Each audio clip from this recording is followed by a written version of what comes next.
What's going on, everybody? Khalip's Tech here, coming back at you with another video.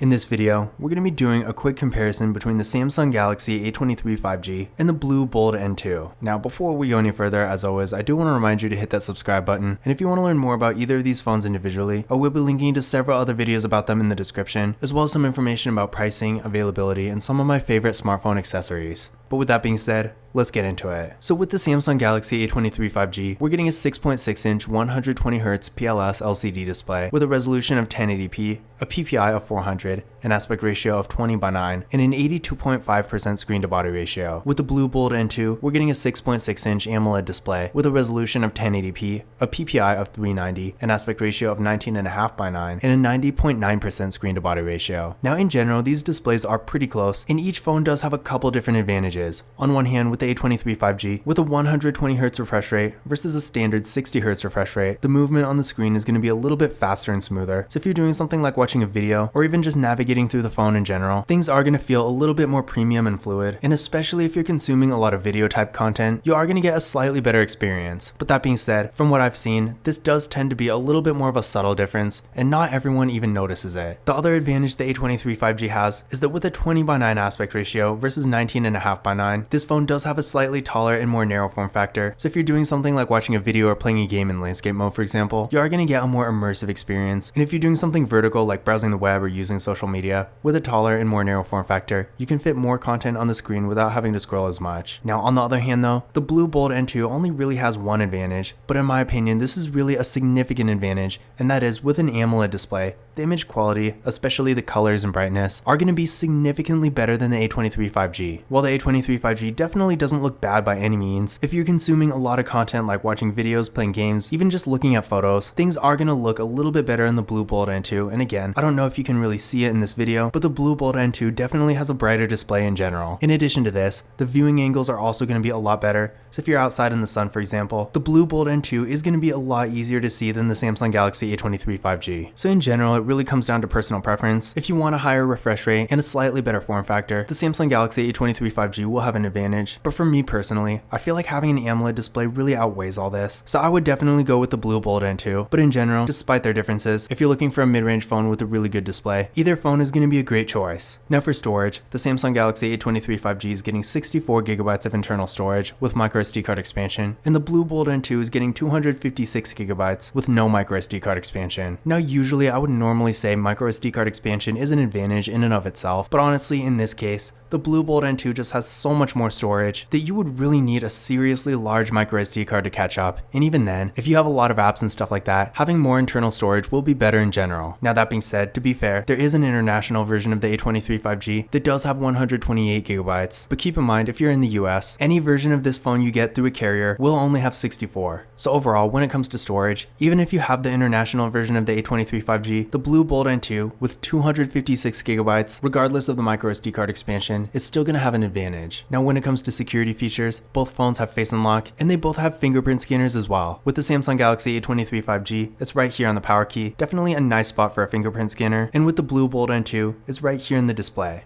But starting with the Samsung Galaxy A23 5G, let's go ahead and give them a try.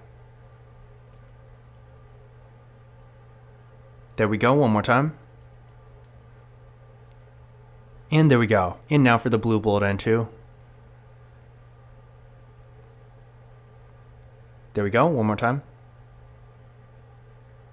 And there we go. So as you can see, both fingerprint scanners worked real well, no issues at all. And again, remember, both phones also have Face Unlock, so if you want to use that instead, you always can. Now taking a look at the camera setups here, with the Samsung Galaxy A23 5G, we got an 8MP front-facing camera. Then on the back, we got a quad camera setup with a 50MP main camera, a 5MP ultra-wide camera, a 2MP macro camera, and a 2MP depth sensing camera. For video, this phone has a max recording quality of 1080p in both the rear and front cameras, so unfortunately no 4K, but I would say in general the video quality is still pretty good. With the Blue Bold N2, we got a 16MP front-facing camera. Then on the back, we got a quad camera setup with a 64MP main camera, a 5MP ultra-wide camera, a 2MP macro camera, and a 2MP depth sensing camera. For video, this phone has a max recording quality of 2K in the rear camera and 1080p in the front. Now in general, I guess when it comes to video, the Blue Bold N2 has a bit of an advantage, but honestly I personally don't really think 2K is that useful anyway, and the 1080p videos you can record with the Samsung Galaxy A23 5G are plenty good enough. So overall, if you want to record in 2K, then the Blue Bold N2 will have an advantage there, but if you don't really care, then you're really not going to go wrong with either phone as far as video goes. Now, as far as photo quality goes, I do think the Samsung Galaxy A23 5G is a little bit better, and if you're taking a lot of photos, in general, I do think this phone is a better choice. But overall, if you just want to get the occasional nice photo here and there, maybe to share on social media for example, the Blue Bold N2 is still not a bad choice. Now, as far as RAM and processor go, with the Samsung Galaxy A23 5G, we're getting 4GB of RAM with the Qualcomm Snapdragon 695 5G processor. Keep in mind, for whatever reason, the international version of this phone has 6GB of RAM instead, but again, if you're in the US and you get this phone through a carrier, it is only going to have 4. With the Blue Bold N2, we're getting 8GB of RAM with the MediaTek Dimensity 810 processor. And in case you don't know, the Blue Bold N2 is in fact a 5G phone, so both phones here are getting 5G connectivity. Now, I did run Geekbench 5 benchmark tests on both of these phones, and here are the scores right here. As you can see from this test, the Samsung Galaxy A23 5G has a noticeable, maybe not super big, but still noticeable advantage. And I would say in practice, when you're actually using the phones, this is pretty consistent. So if you do want the faster phone between the two, maybe your daily activities lean a little bit more towards higher performance activities like mobile gaming, for example, or you're just going to be on your phone a lot, you will get a noticeably better experience with the Samsung Galaxy A23 5G. But again, this difference isn't really like night and day. These are both really mid-range phones. They still do have mid-range performance, so it's not like the Blue Bold N2 is a slow phone or anything, and if you're doing more basic activities like web browsing, social media, streaming content like videos and music and stuff like that, you still are going to get a good experience with this phone. But still, compared to the Samsung Galaxy A23 5G, this phone is really just faster. So if you are going to be on your phone a little bit more and you want the faster phone between the two, the Samsung Galaxy A23 5G will be the way to go.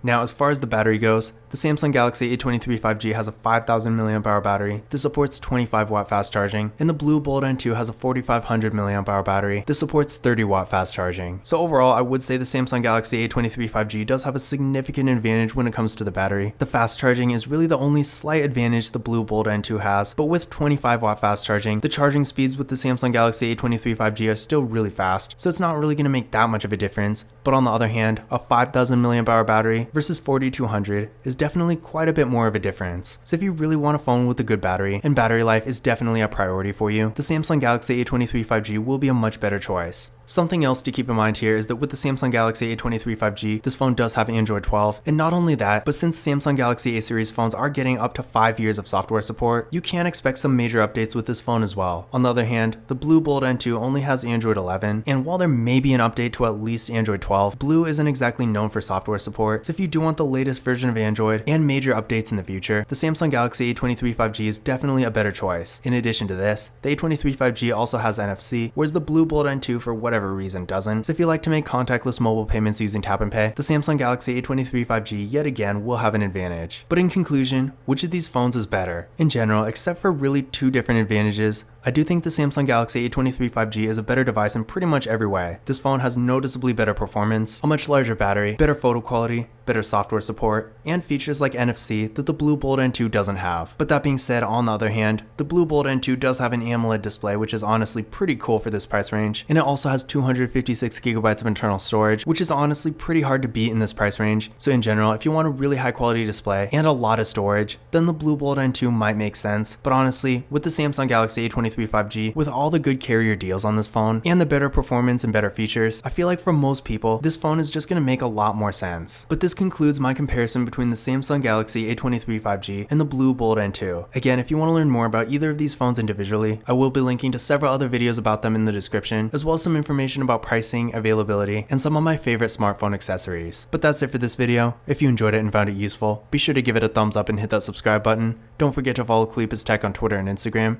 And as always, I will see you in the next video.